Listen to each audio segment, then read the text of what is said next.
Closed cases don't wake up at 2:13 in the morning unless somebody made a mistake.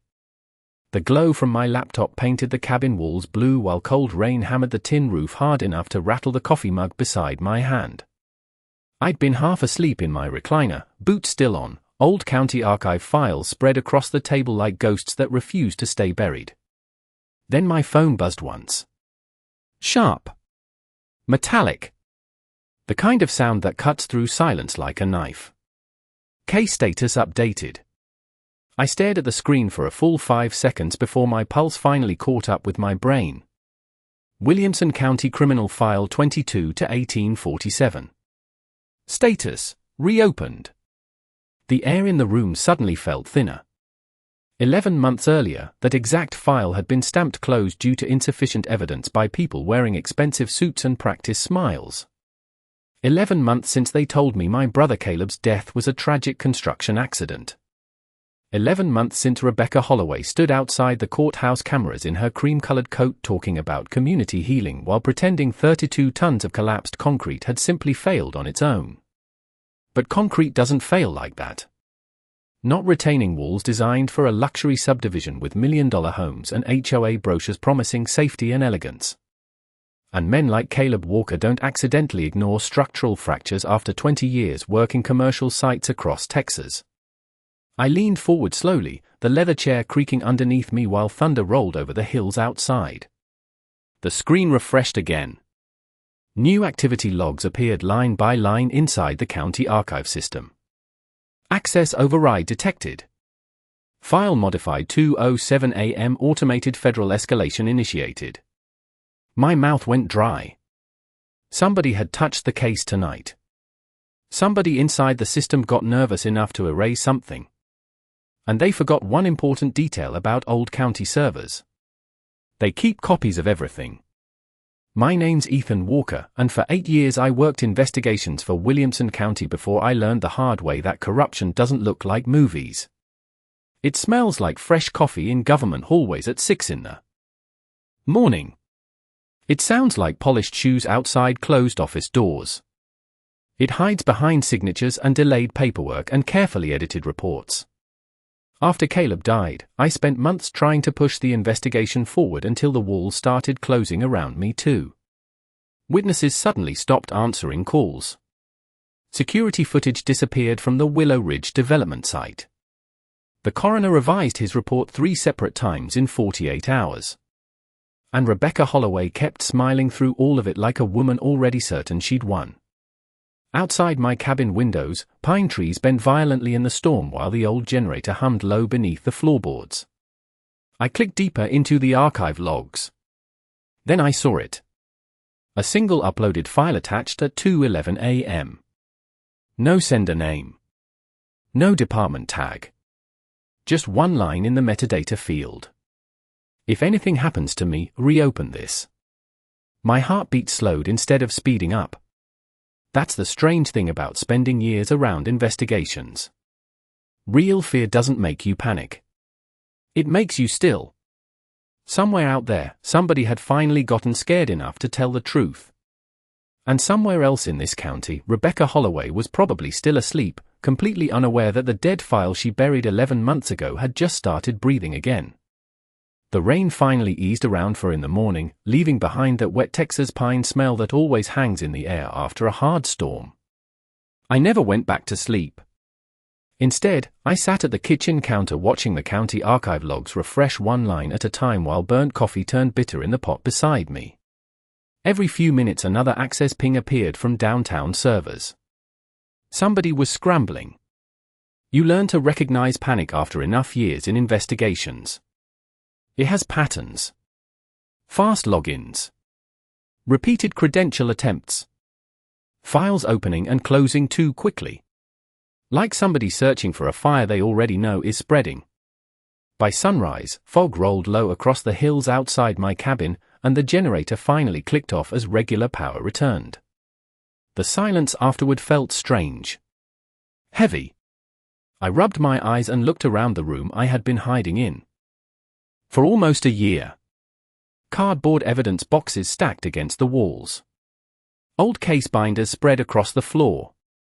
Caleb's work helmet hanging beside the back door with a crack running along the left side where concrete debris hit him during the collapse.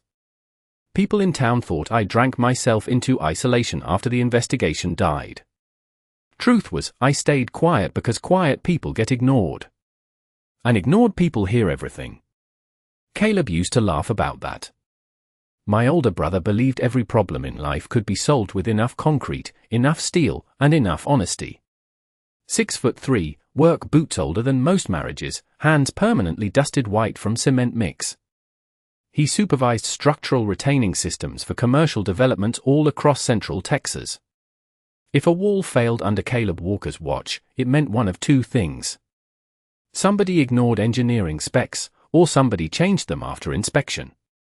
The official report claimed excessive rainfall weakened the support grade beneath Willow Ridge Estates Phase 3 construction. Complete nonsense. I knew it the second I saw the photos. So did Caleb before he died. 2 days before the collapse, he left me a voicemail at 1:37 in the morning while I was asleep. I still had it saved. Ethan, something is wrong out here. They swapped materials after county approval. Rebar spacing is off by almost 4 inches. I told management we need to shut this site down before somebody gets hurt. I remember replaying that voicemail over and over after the funeral while Rebecca Holloway stood 30 feet away pretending to comfort grieving families. She wore white that day. Perfect white coat. Perfect white smile. She moved through the crowd shaking hands like a politician running for office instead of legal counsel for the HOA development responsible for the collapse. Rebecca had built an empire around Willow Ridge Estates. Luxury homes. Artificial lakes. Private walking trails with imported stone entrances. She sold the image of safety to wealthy families moving out of Austin while cutting every corner behind the scenes to keep investors happy. The town treated her like royalty because she donated to schools, funded holiday parades, and knew exactly which officials needed campaign checks every election season. But I noticed things other people missed. Like how city inspectors suddenly bought new trucks 6 months after Willow Ridge expansion contracts passed. Or how county zoning meetings somehow always ended in Rebecca's favor no matter how many residents complained. The smell of fresh printer ink and expensive perfume followed her through every courthouse hallway in the county. And every time Caleb pushed harder for a full inspection review, more paperwork disappeared. I was staring at his cracked helmet when my laptop chimed again. Another update hit the archive server. Federal access confirmed.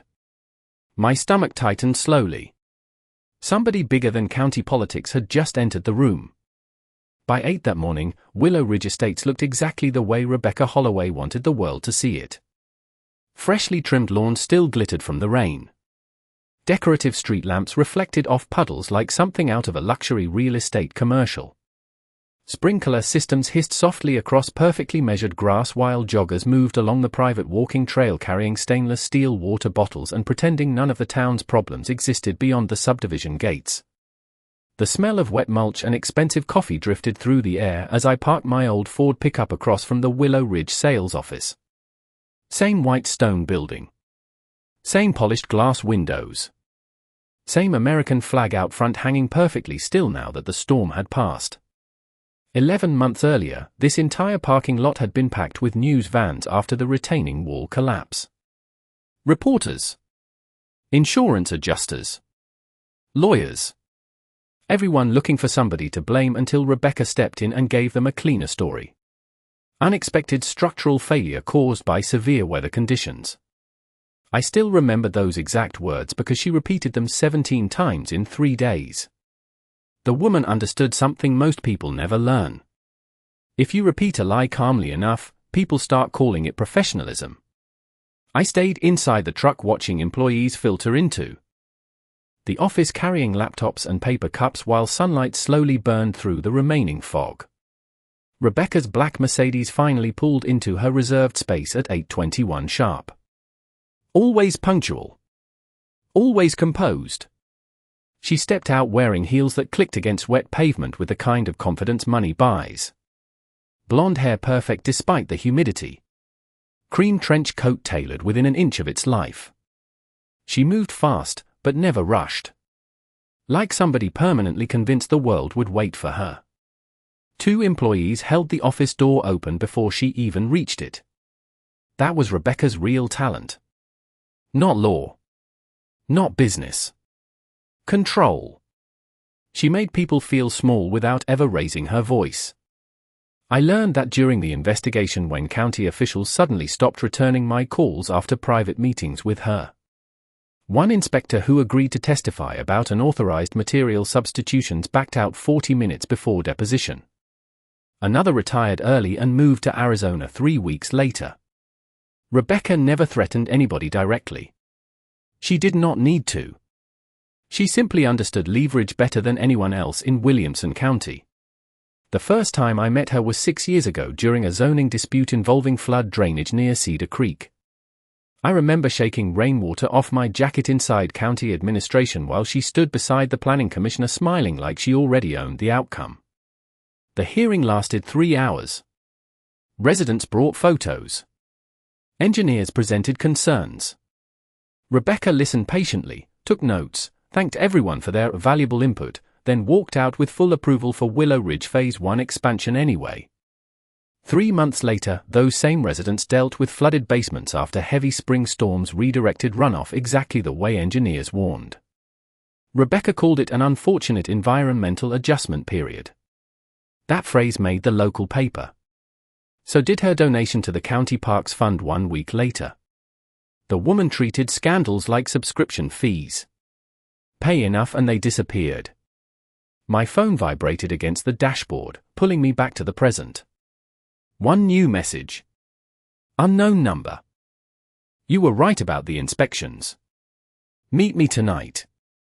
Bring nobody. I read it twice while a cold feeling settled beneath my ribs. No signature. No explanation. Then another message arrived immediately after. She knows the servers were accessed. Across the parking lot, Rebecca stepped back outside her office holding a phone against her ear.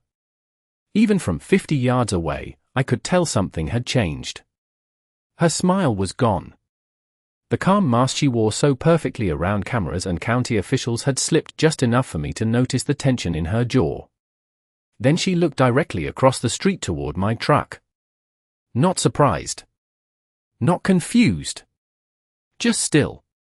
Like a woman realizing the fire she buried underground might finally be reaching oxygen.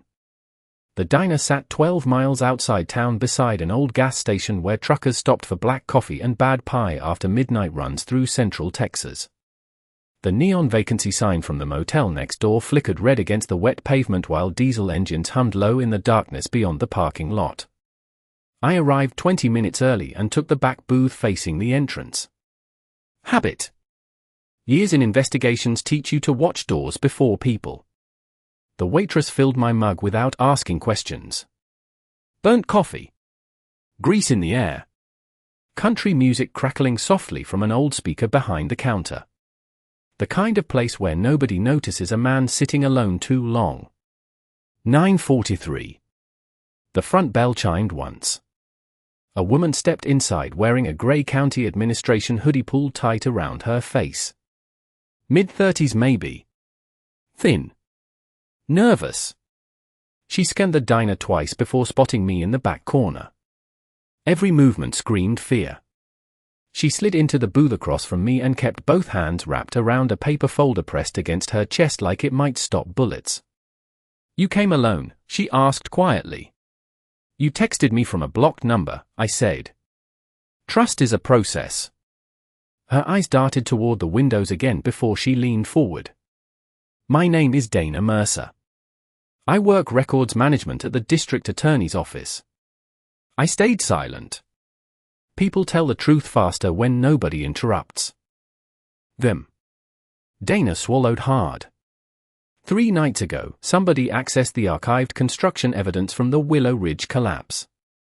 They used administrative credentials belonging to Assistant District Attorney Nolan Pierce.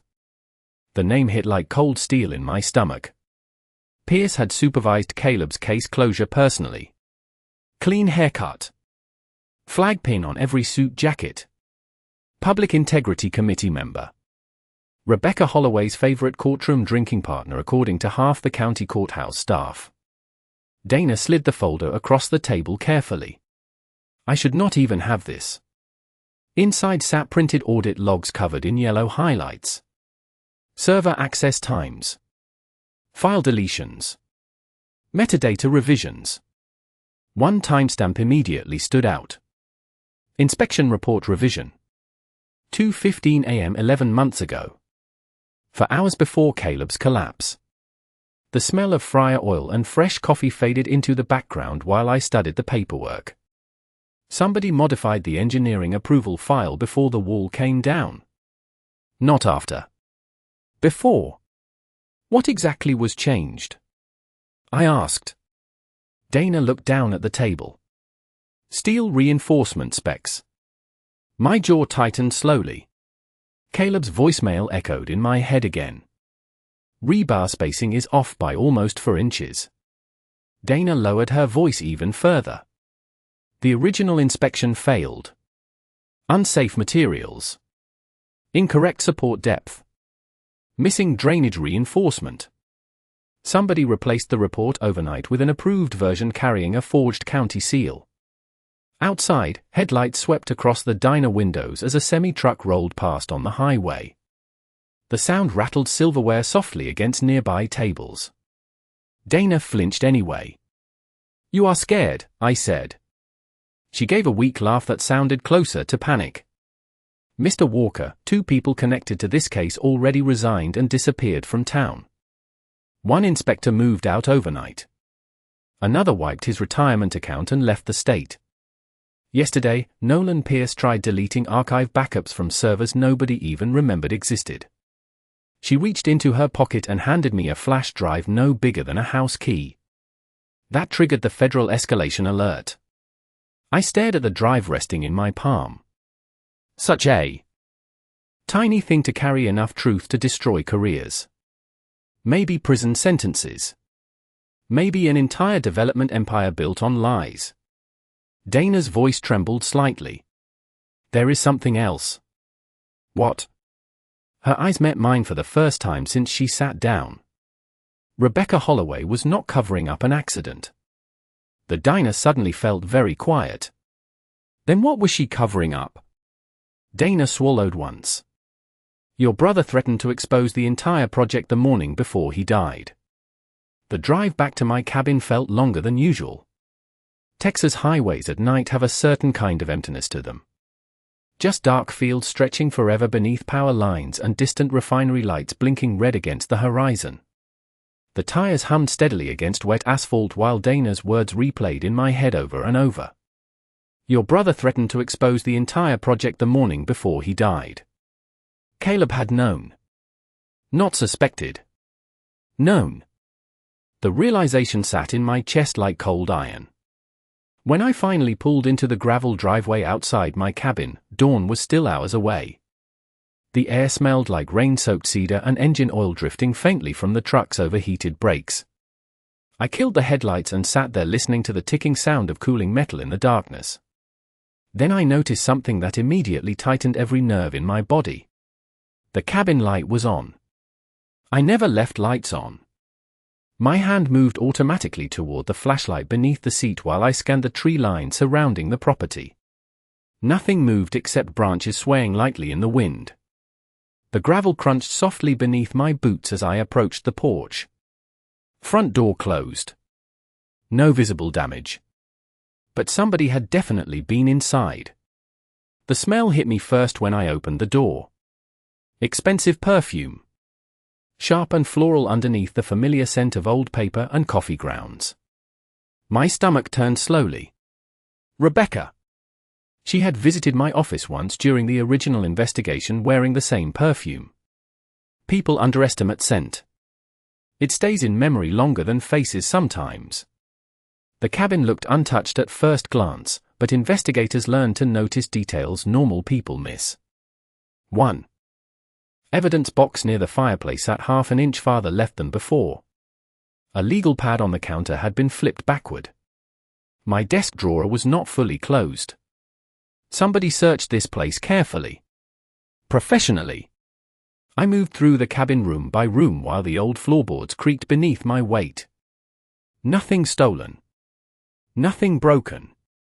Which made it worse. Whoever came here wanted me to know they could reach me whenever they wanted. Then I saw the envelope resting in the middle of the kitchen table. Thick cream-colored paper. No stamp. No address. Just my name written in clean black ink. Ethan.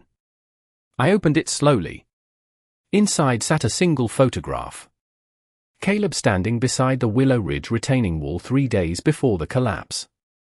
He wore his white hard hat and reflective vest, holding rolled-up blueprints beneath one arm while talking to somebody cropped out of the frame. But that was not the important part.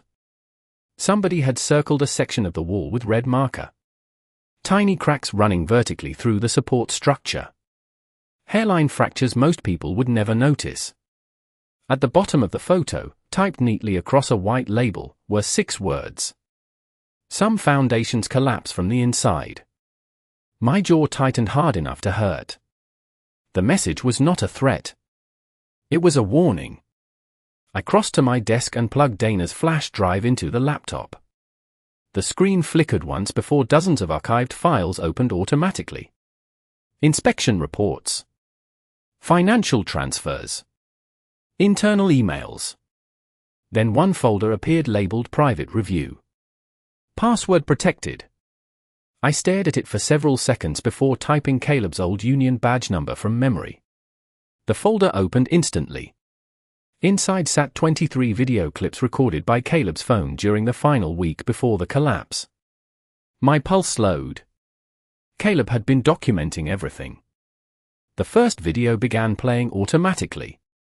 Wind noise crackled through the speakers while Caleb walked through the Willow Ridge construction site wearing his hard hat. Floodlights illuminated unfinished concrete walls behind him. Then his voice came through low and tense. If you are watching this, it means they finally buried me too. Caleb looked exhausted in the video. Dark circles beneath his eyes. Dust smeared across his vest. Behind him, floodlights cast long shadows across unfinished concrete walls and stacks of steel rebar sitting exposed in the damp night air. The audio crackled every few seconds from wind hitting the microphone, but his voice came through clear enough to make my chest tighten. They switched suppliers after county approval, he said while turning the camera toward the retaining structure. Cheaper concrete mix. Lower grade reinforcement steel. Everything under spec. The beam from his flashlight slid across the wall, stopping on several thin fractures spidering upward through the surface. This thing is carrying almost 400,000 pounds of pressure from the upper terrace alone. It should never have passed inspection. He lowered his voice then, glancing behind him toward the empty construction yard. Rebecca Holloway signed off anyway. My jaw locked hard. There it was. Not rumor. Not suspicion. Caleb recorded her name himself days before the collapse. I clicked the next video immediately. Caleb stood inside what looked like a temporary site office with rain hammering the trailer roof overhead. Blueprints covered the desk beside him along with open inspection binders and stamped permit forms. He held one page up close enough for the camera to read. County Structural Approval. Signed by Inspector Harold Benson. Caleb laughed once under his breath, but there was no humor in it. Benson failed this site inspection twice. Then suddenly this appears with his signature anyway. He flipped the page over. Except Harold Benson retired 3 weeks before this approval date.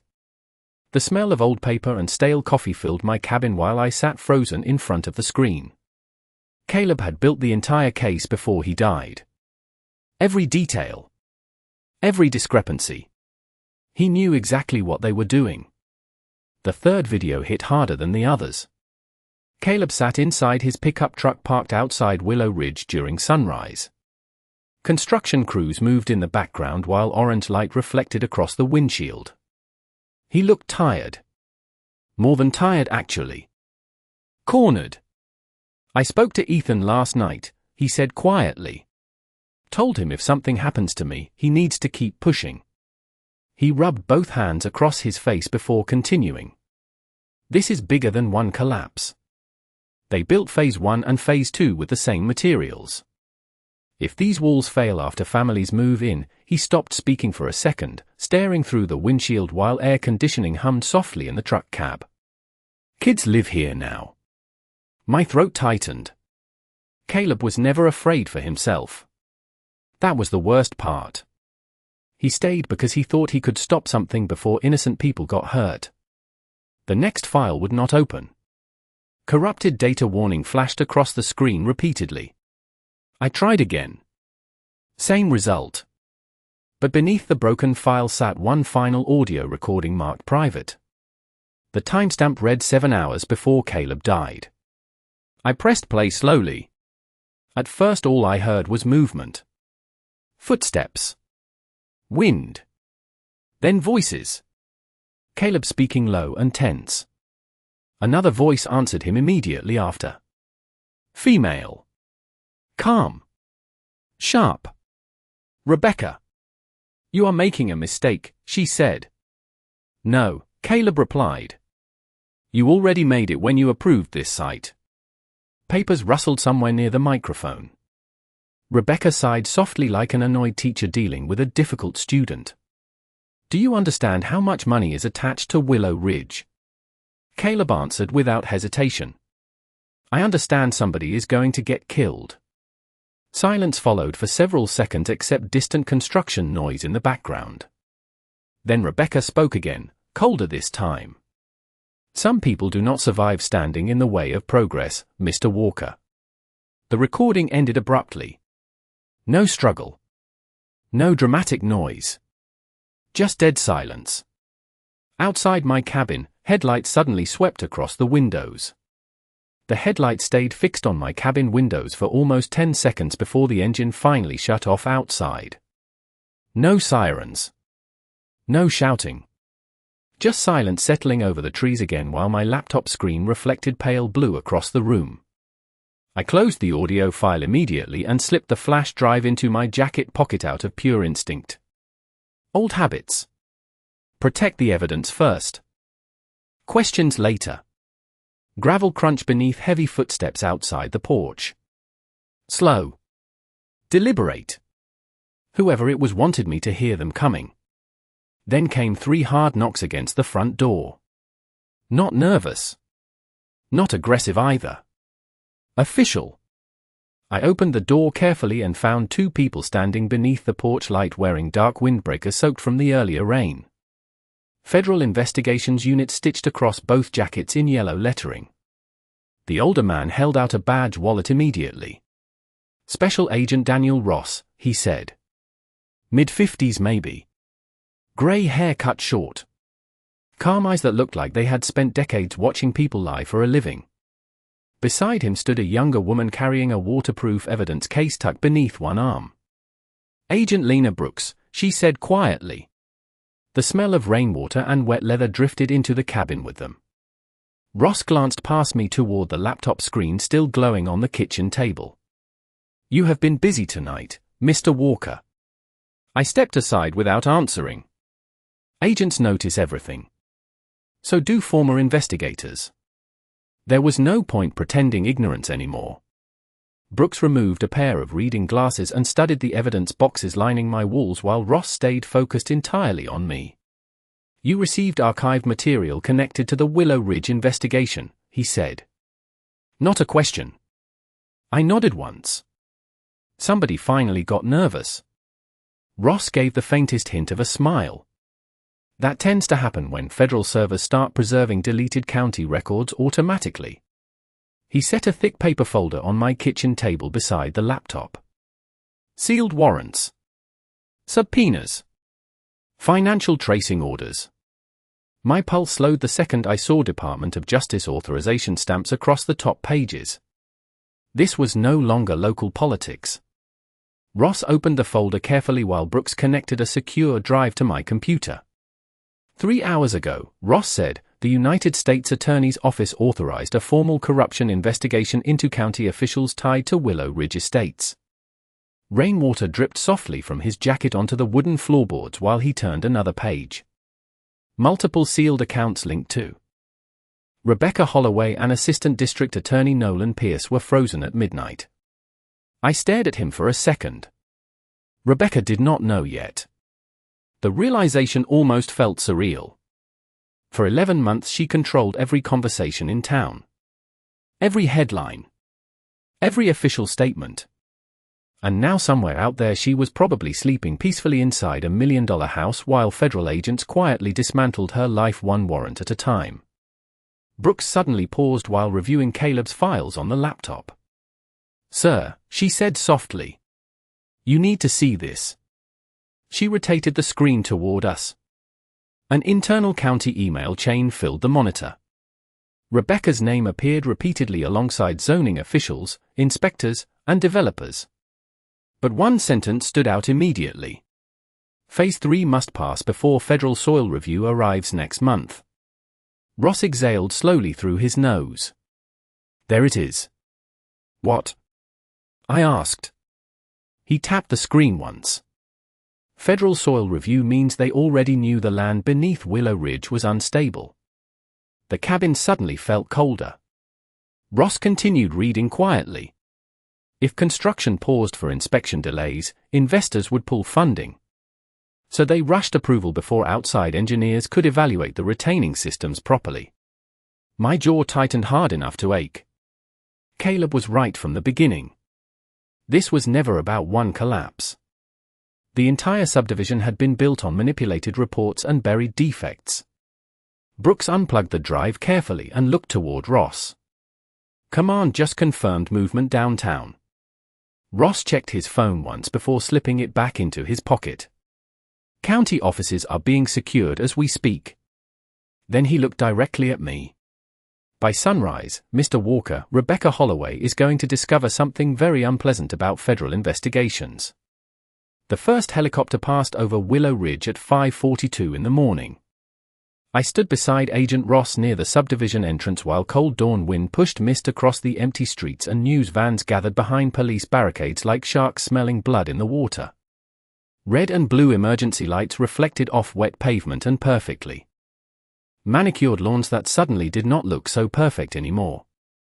Residents stood in bathrobes at the ends of driveways holding coffee mugs and phones, whispering to each other while federal vehicles rolled through the neighborhood one after another. Black SUVs. Evidence trucks. Unmarked sedans carrying people who did not smile and did not care how much money lived behind those stone entrance signs. The air smelled like rain, gasoline, and fresh panic. Ross handed me a paper cup of coffee without looking away from the scene unfolding ahead of us. "Funny thing about corruption," he said quietly. "Everybody thinks it stays hidden forever until one person saves the wrong file." Across the street, agents moved quickly through the Willow Ridge sales office carrying sealed evidence boxes while technicians photographed computers and hard drives inside. One employee walked out crying into her phone. Another sat on the curb staring blankly at the ground with mascara streaked down both cheeks.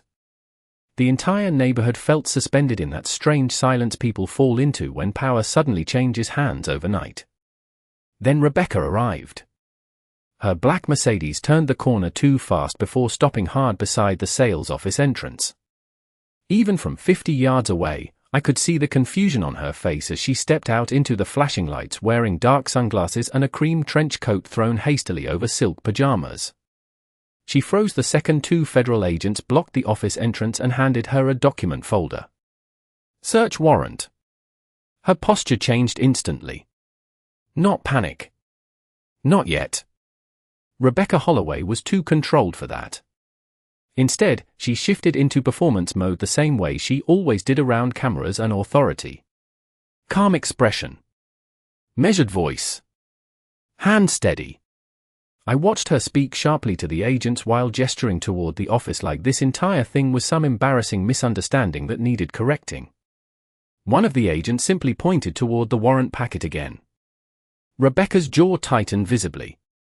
That was the first crack. Ross took a slow sip of coffee beside me. "There it is," he murmured. The exact moment somebody realizes. Influence has limits. More vehicles arrived. County officials escorted from administration buildings downtown. Financial investigators carrying sealed banker boxes. Somebody from the Attorney General's office walked directly into the subdivision clubhouse with 2 uniformed deputies behind him. The local news crews nearly tripped over themselves trying to reposition cameras. Then the real collapse started.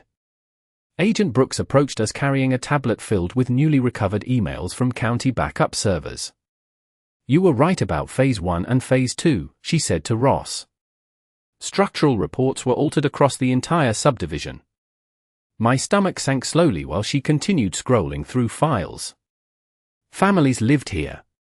Children played beside those retaining walls every day. Brooks stopped at one specific email chain and handed me the tablet silently. Rebecca's name sat at the top beside Nolan Pierce and 2 development executives.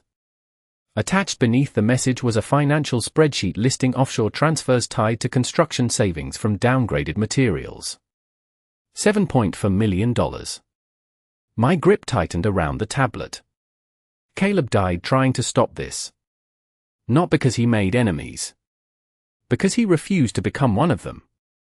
A sudden burst of shouting pulled everyone's attention toward the sales office entrance. Rebecca stood surrounded by agents now, sunglasses gone, blonde hair loose from the wind while cameras zoomed in from every angle. For the first time since I met her, she looked genuinely unsettled. Not angry. Not arrogant. Cornered. She spotted me standing beside Ross across the street and went completely still. The distance between us could not have been more than 60 yards, but it felt like 11 months collapsing into a single second. Her expression shifted slightly when she realized I was not there as a grieving brother anymore. I was there as the man who finally survived long enough to watch the truth outlive her. 3 weeks later, the courthouse smelled like old paper, floor polish, and rain blowing in through revolving doors every time another reporter rushed inside. Williamson County had not seen crowds like this in years. Satellite trucks lined the streets outside before sunrise. Protesters gathered behind metal barricades holding signs about corruption, unsafe housing, and justice for construction workers. Families from Willow Ridge stood shoulder to shoulder with county employees and reporters while federal marshals moved quietly through the hallways carrying thick evidence binders stamped confidential. The entire building felt heavier somehow. Like the walls themselves finally understood how many lies had passed through them. I stood alone near the back of courtroom 7 listening to low conversations echo beneath fluorescent lights while lawyers shuffled paperwork at the front tables. Rebecca Holloway sat beside her defense team wearing another cream-colored suit, but this time the confidence was gone. No polished smile.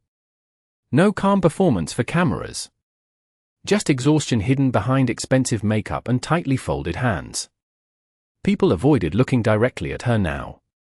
Funny how fast power changes shape once headlines turn against you. Agent Ross stepped beside me carrying 2 coffee cups.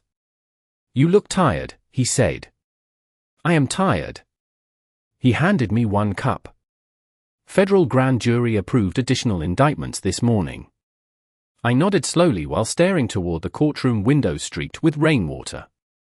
Nolan Pierce already resigned. 2 inspectors entered plea agreements. 3 developers disappeared from public view entirely after their accounts were frozen. Willow Ridge construction halted indefinitely while engineers inspected every retaining structure in the subdivision. Families moved into hotels after emergency safety reviews revealed stress fractures buried inside multiple support walls. Caleb tried warning them before any of this happened. Nobody listened until the paperwork became impossible to hide. Ross glanced toward Rebecca briefly. "You know what finally buried her?" "The recordings?" I asked. He shook his head once. "Metadata." I looked at him. He took a sip of coffee before continuing. "Every altered report. Every deleted file. Every forged approval carried timestamps buried deep in the system logs. Rebecca Holloway spent years manipulating people, but she forgot computers do not care about influence." The courtroom doors opened then and everyone stood as the judge entered. The room settled into silence except for camera shutters clicking rapidly near the back wall. I stayed where I was while prosecutors began laying out timelines connecting forged inspections, financial transfers, falsified approvals, and concealed engineering failures across the entire Willow Ridge project. The evidence moved slowly and methodically. No dramatic speeches. No shouting. Just facts stacking on top of facts until the truth became too heavy for anyone to move anymore. Halfway through the hearing, prosecutors played Caleb's final recording. The room went completely still when his voice filled the courtroom speakers. Some people lowered their eyes. Others stared toward Rebecca. She did not react at first. Then Caleb's last sentence echoed softly through the room. "Somebody is going to get killed." Silence followed. Heavy silence. The kind that settles over people when they realize a tragedy was never truly an accident. I stepped outside before the hearing ended. Rain had finally stopped, leaving the courthouse steps wet beneath pale afternoon sunlight breaking through clouds over downtown. News reporters crowded near the street while federal vehicles waited quietly along the curb. I sat on the stone railing and pulled Caleb's cracked hard hat from the evidence box resting beside me. Dust still clung to the inside rim. Concrete powder trapped in scratches along the surface. My brother spent his whole life building things meant to protect people. In the end, that was exactly what exposed them all. A courthouse television mounted above the lobby entrance switched to breaking news coverage behind me. Case officially reopened. Additional federal charges expected. I stared at the screen for a long moment while courthouse bells rang faintly somewhere across town. Then I looked down at Caleb's hard hat resting in my hands and finally understood something he tried teaching me years ago. Truth does not disappear when powerful people bury it. It just waits for somebody patient enough to dig it back up.